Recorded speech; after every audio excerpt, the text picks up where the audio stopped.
വളരെ ടേസ്റ്റിയായ ഒരു പുളിയിഞ്ചി റെസിപ്പിയാണ് ഇന്നത്തെ വീഡിയോ. ഓണത്തിന് വേണ്ടിയിട്ട് ചെയ്ത ഒരു അടിപൊളി ഉപ്പിലിട് എല്ലാവരും കണ്ടു നോക്കൂ. ഇവിടെ ഞാൻ ഓണത്തിന് വേണ്ടിയിട്ടുള്ള ഒരു പുളിയിഞ്ചിയാണ് കൊണ്ടുവന്നിട്ടുള്ളത്. അതിന് ഒരു 100 ഗ്രാം ഇഞ്ചി ചെറുതായിട്ട് അരിഞ്ഞ് വെച്ചിട്ടുണ്ട്. ഇത് ഗ്രേറ്ററിലല്ല, ഞാൻ കൈ കൊണ്ട് തന്നെ അരിഞ്ഞതാണ്. പിന്നെ ഒരു കൈപ്പിടി നിറയെ ചെറിയ ഉള്ളി ചെറുതായിട്ട് അരിഞ്ഞിട്ടുണ്ട്. അതുപോലെ ഒരു 3-4 പച്ചമുളക്. ഇനി ഇത് നമുക്ക് ഇഞ്ചിക്കറി എങ്ങനെ വയ്ക്കണമെന്ന് നമുക്ക് നോക്കാം.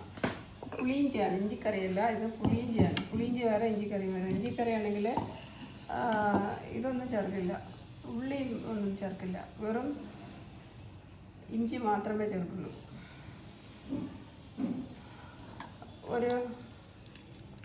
ഒരു ഉരുണ്ട പുളി, നമ്മുടെ കൈക്ക് ഒരുണ്ട നിറച്ച പുളി കുതിരാനിട്ടിട്ടുണ്ട്. ഇത് കുതിർത്ത് ഇതിൻ്റെ ചാറെടുക്കണം. ഇനി നമുക്കത് എങ്ങനെ ചെയ്യണമെന്ന് നമുക്ക് നോക്കാം. അതിനിവിടെ ഒരു ഇരുമ്പ് ചട്ടി വെച്ചിട്ടുണ്ട്. പുളിയിഞ്ചി ചെയ്യാൻ ഞാൻ നല്ലെണ്ണയാണ് എടുക്കുന്നത്. ആ ഇഞ്ചി വറുക്കാൻ വേണ്ടിയിട്ടുള്ള എണ്ണ മാത്രം മതി. 3 സ്പൂൺ എണ്ണ എടുത്തിട്ടുണ്ട്.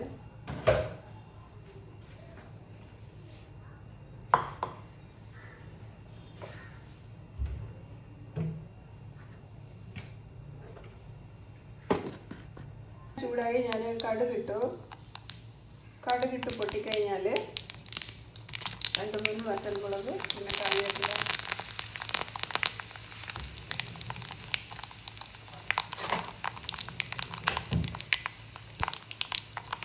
എല്ലാം ഒന്ന് മൊരിഞ്ഞ് കഴിഞ്ഞാൽ നമുക്ക് എടുത്ത് വെച്ച ഇഞ്ചിയിലേക്ക്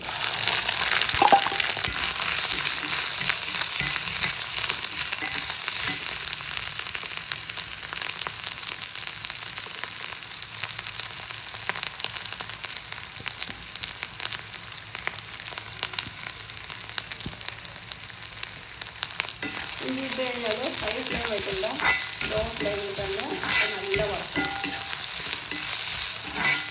ഇത്രയും പൊടിയായി കഴിഞ്ഞത് അതിൽ അരക്കിലല്ലത്. ഇതുപോലെ അങ്ങനെ കഴിഞ്ഞ്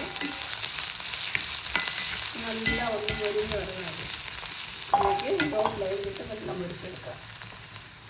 ഇഞ്ചി ഒന്ന് 3/4 പരുവായി കഴിഞ്ഞാൽ ആ പച്ചമുളകും ഉള്ളിയും കൂടെ അതിലേക്ക് ഇടാം. ഇത് രണ്ടും നല്ലോണം മൊരിയണം. അതിന് വേണ്ടിയിട്ടാണ്.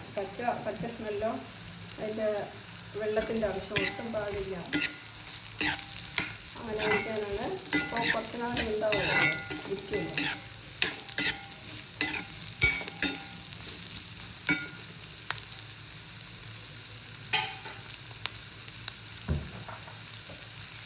നമുക്ക് ഇത്തിരിയുടെ എണ്ണ ഒഴിക്കാം.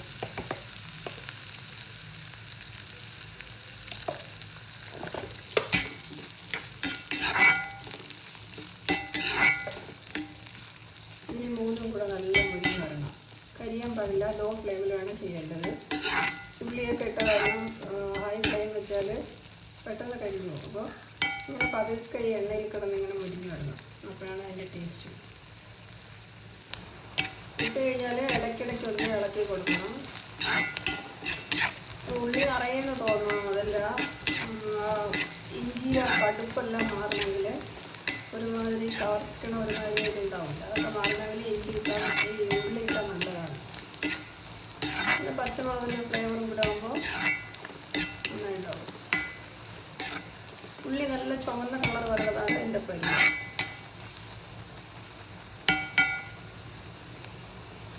പച്ചമുളകും ഇഞ്ചിയും ഉള്ളിയെല്ലാം നല്ല മുരിഞ്ഞിട്ടുണ്ട്. ഇനി ഇതിലേക്കൊരു മസാല ഇടണം. അതിലേക്ക് ഒരു 1.5 സ്പൂൺ മുളക് പൊടി, 1/2 സ്പൂൺ മല്ലിപ്പൊടി ഇടേണ്ട ആവശ്യമില്ല, ഒരു മണത്തിന് വേണ്ടിയിട്ടാണ്. ഒരു ചെറിയ സ്പൂൺ മഞ്ഞൾപ്പൊടി, ചെറിയ സ്പൂൺ 1 സ്പൂൺ ഉലുവപ്പൊടി, പിന്നെ അതേപോലെ തന്നെ കായപ്പൊടി ഒരു ചെറിയ സ്പൂണിന്. എല്ലാം കൂടി ഇതിലേക്ക് ഇടാം. ഇട്ടതും കരിയാൻ പാടില്ല.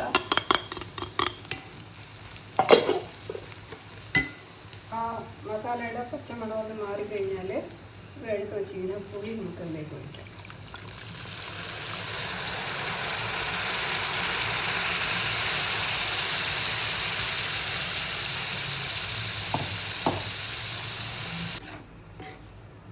ഈ പുളി വെള്ളം നല്ല ഒന്ന് വറ്റണം. വറ്റി ആ എസൻസ് എല്ലാം ഒരുമിച്ച് ഒന്നാവണം. അപ്പോഴാണ് പുളിയിഞ്ചിയുടെ ടേസ്റ്റ് വരുള്ളൂ. ഇനി ഇതിലേക്ക് ആവശ്യത്തിന് ഉപ്പിടണം.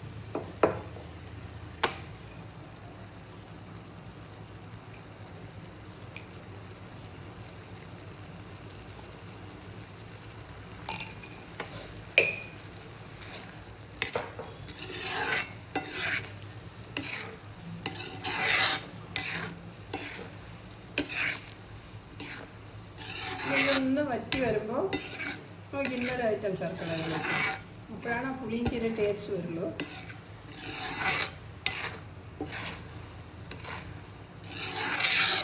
ഫുൾ ഫ്ലെയിമിൽ വയ്ക്കണ്ട, ഒരു 3/4 ഫ്ലെയിമിൽ വെച്ചിട്ട് നല്ല ഒന്ന് വറ്റണമായിരിക്കും.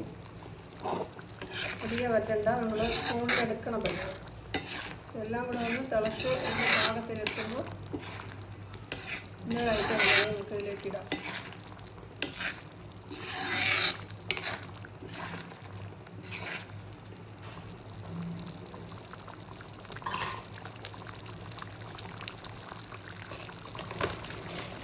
മറ്റുള്ള പരിവായിട്ടുണ്ട്. ഇതിലേക്ക് ഒരു ചെറിയ സ്പൂൺ ശർക്കരപ്പൊടി,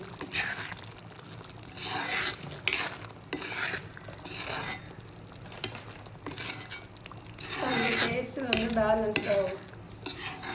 മധുരവും ഉപ്പും എരിവും പുളിയും എല്ലാം കൂടെ ചേർന്നാണ് പുളിയിഞ്ചി. ആ ചെറിയ ഉള്ളിയൊക്കെ ചേർന്നുകൊണ്ട് നല്ല ടേസ്റ്റും ആയിരിക്കും ഇത്. ഇനി ഇത് ഒരു അല്പം കൂടെ ഒന്ന് വറ്റണം.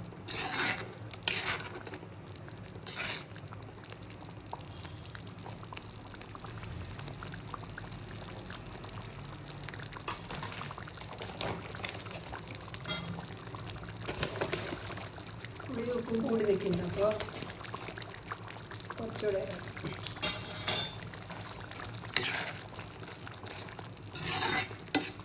എല്ലാം ഒരേപോലെ ഉണ്ടാവണം. പുളി ഉപ്പും കൂടി നിൽക്കുമ്പോൾ ആ ടേസ്റ്റ് അറിയില്ല.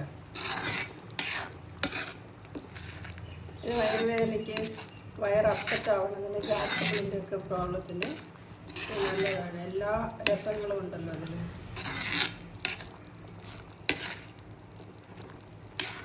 അല്പം കൂടെ ഒന്ന് തിളച്ചിട്ട് നമുക്ക് ഓഫ് ചെയ്യാം.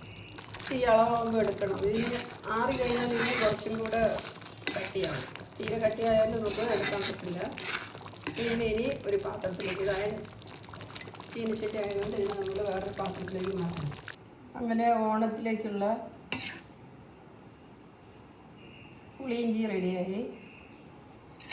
ഇത് ആറിക്കഴിഞ്ഞാൽ ഒരു ചെറിയ കണ്ണാടി പാത്രത്തിലോ കണ്ണാടി ബോട്ടിലിലോ ഭരണിയിലോ നമുക്ക് ഒഴിച്ച് വയ്ക്കാം. നല്ല ആറണം, എന്നിട്ട് വേണം എടുക്കാനായിട്ട്.